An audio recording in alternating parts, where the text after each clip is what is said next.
Edie Beans with the Little House of Beans. Today on Cooking with Edie, we'll be making cheesy garlic knots. Last time we went camping, we used Polly-O string cheese. It doesn't have to be Polly-O, that's what we had on hand. Unfortunately, Stu ate that last night. So thank goodness that we had fresh mozzarella in the house. The recipe and the links to the products you see us using here will be in the description below. If you don't already know, we do have a Facebook group, Omnia Stovetop Oven Fans. Bing.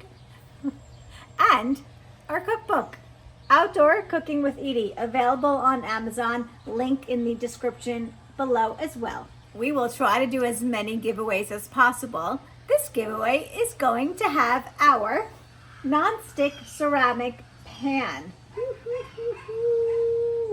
The last day to enter will be May 1st. Non-stick ceramic pan. Please comment. Stu ate all the string cheese. That's how you're eligible. Yes. And you're a subscriber to the channel. Correct. Please comment below on the video, this video. Stu ate all the string cheese. I love cheese. You love cheese.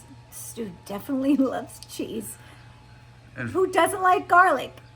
Except vampires. But I'm ready to make these cheesy garlic knots. Let's cook.